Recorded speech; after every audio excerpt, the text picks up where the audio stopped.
I'm Mr. Jesus, and welcome back to my Read Aloud channel. Today I have one of my favorite holiday classics to read. It is called How the Grinch Stole Christmas by Dr. Seuss. Let's begin.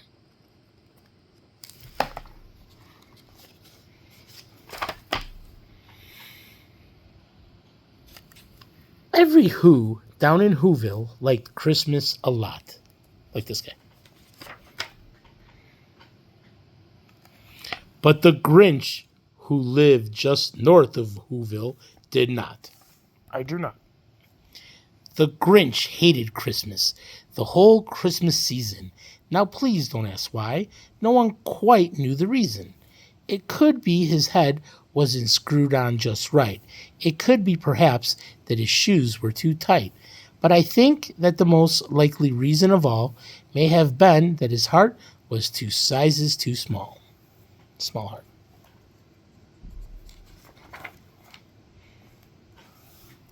But whatever the reason, his heart or his shoes, he stood there on Christmas Eve, hating the Whos, staring down from his cave with a sour, grinchy frown at the warm lighted windows below in their town. For he knew every Who down in the Whoville beneath was busy now hanging a mistletoe wreath.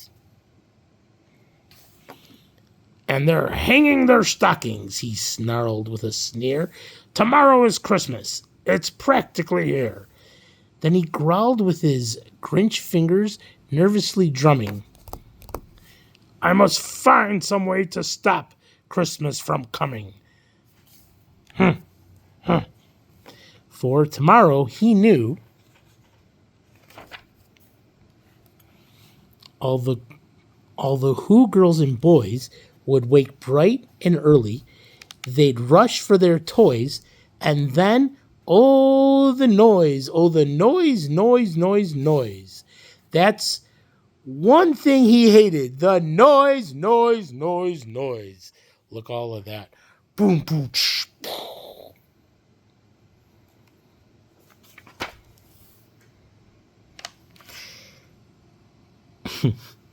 Then the Whos, young and old, would sit down to a feast, and they'd feast, and they'd feast, and they'd feast.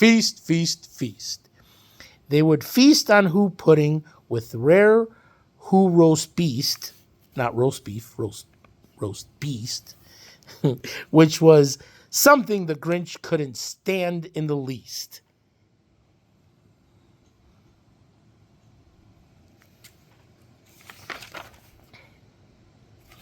And then they do something he liked least of all. Every Who down in Whoville, the tall and the small, would stand close together with Christmas bells ringing. They'd stand hand in hand, and the Whos would start singing. They'd sing, and they'd sing, and they'd sing. And the more the Grinch thought of this Who Christmas sing, the more the Grinch thought, I must stop this whole thing. Why, for 50 years, I've put up with it now. I must stop this Christmas from coming. But how? Then he got an idea, an awful idea. The Grinch got a wonderful, awful idea.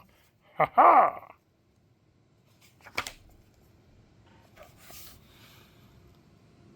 I know just what to do. The Grinch laughed in his throat. And he made a quick Santa Claus hat and a coat. And he chuckled and clucked. What a great Grinchy trick. With his coat and his hat, I look just like Saint Nick.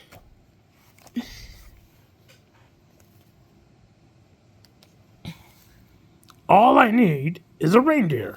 The Grinch looked around, but since reindeer are scarce, there was none to be found. Did that stop the old Grinch? No, the Grinch simply said, if I can't find a reindeer, I'll make one instead. So he called his dog Max. Then he took some red thread and he tied a big horn on the top of his head. Oh, poor little doggy.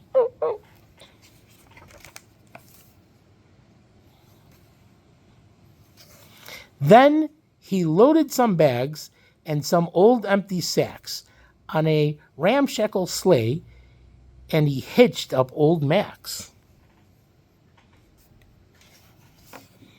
Then the Grinch said, "Get up!" And the sleigh started down toward the homes where the Who's lay a snooze in their town. Let's go!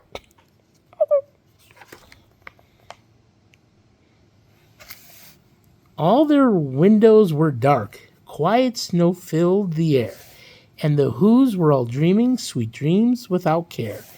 When he came to the first little house on the square, "This is stop number 1, the old Grinchy Claus hissed, and he climbed to the roof, empty bags in his fist. Gonna get in here.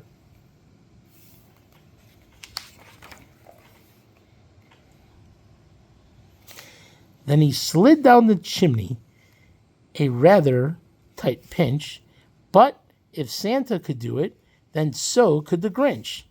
He got stuck only once for a moment or two. Then he stuck his head out of the fireplace flue, where the little Who stockings all hung in a row. "These stockings," he grinned, "are the first things to go." Oh, he's taking all the stockings.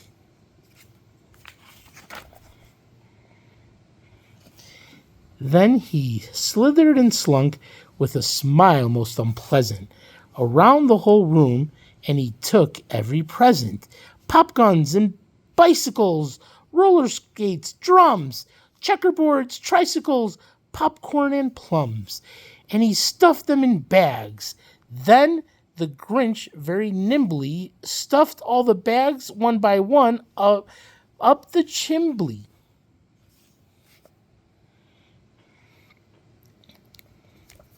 He's taking everything.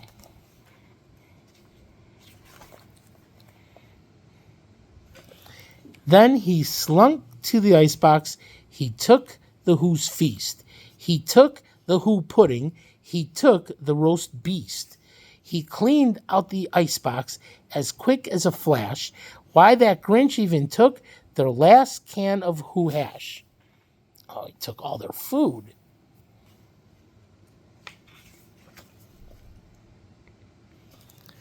Then he stuffed all the food up the chimney with glee. "And now," grinned the Grinch, "I will stuff up the tree."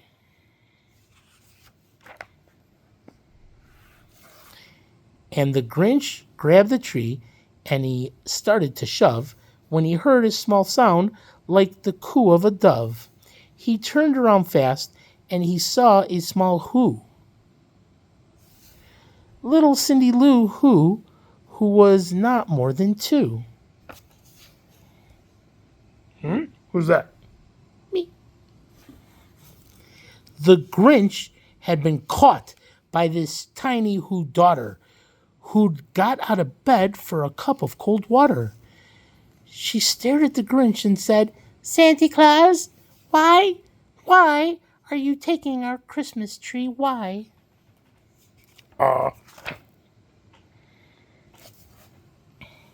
But you know that old Grinch was so smart and so slick, he thought up a lie, and he thought it up quick. "Why, my sweet little tot," the fake Santa Claus lied, "there's a light on this tree that won't light on one side, so I'm taking it home to my workshop, my dear. I'll fix it up there, and I'll bring it back here." Liar. And his fib fooled the child. Then he patted her head, and he got her a drink, and he sent her to bed. And when Cindy Lou Who went to bed with her cup, he went to the chimney and stuffed the tree up. Good night.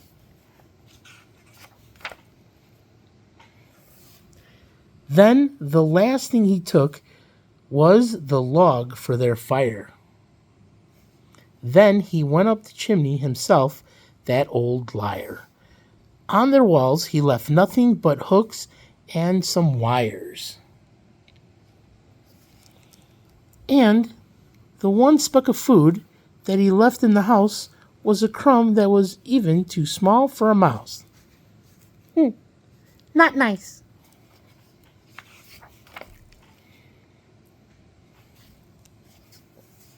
Then he did the same thing to the other whose houses, leaving crumbs much too small for the other whose mouses. Not nice again.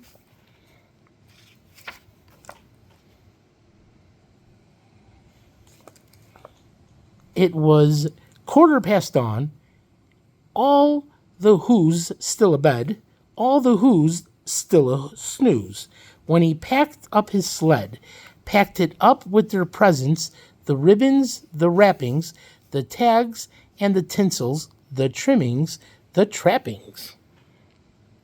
Ha ha, let's go!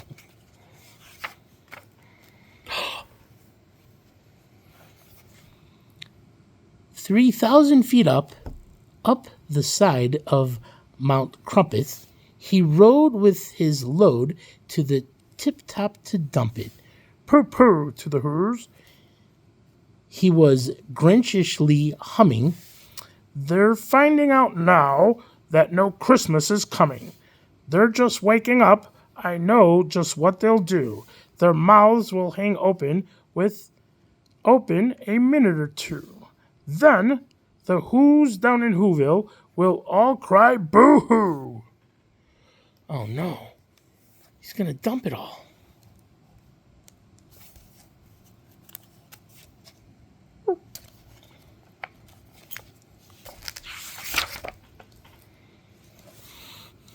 That's a noise, grinned the Grinch. That I simply must hear. So he paused, and the Grinch put his hand to his ear, and he did hear a sound rising over the snow. It started in low, then it started to grow.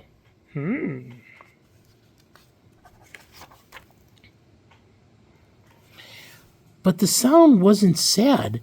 Why, this sound sounded merry. It couldn't be so, but it was merry, very. He stared down at Whoville. The Grinch popped his eyes. Then he shook. What he saw was a shocking surprise.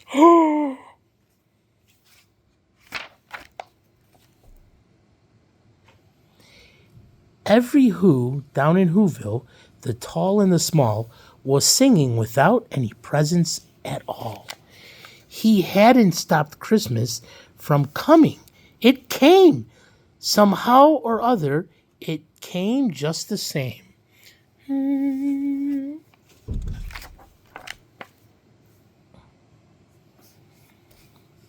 And the Grinch, with his Grinch feet ice cold in the snow, stood puzzling and puzzling. How could it be so? It came without ribbons. It came without tags. It came without packages, boxes, or bags. And he puzzled 3 hours till his puzzler was sore. Then the Grinch thought of something he hadn't before. Maybe Christmas, he thought, doesn't come from a store. Maybe Christmas, perhaps, means a little bit more. And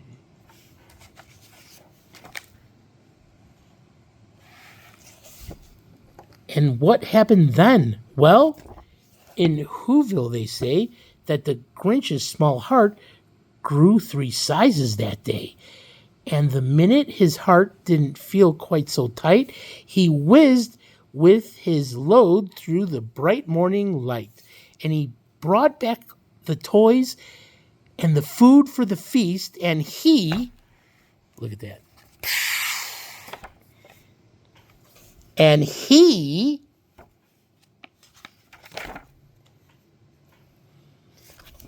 himself, the Grinch, carved the roast beast. Would you like some? Yes, please. I love it. The end. Thank you for listening. I hope you enjoyed this. Happy holidays. Adios. Ciao. Arrivederci.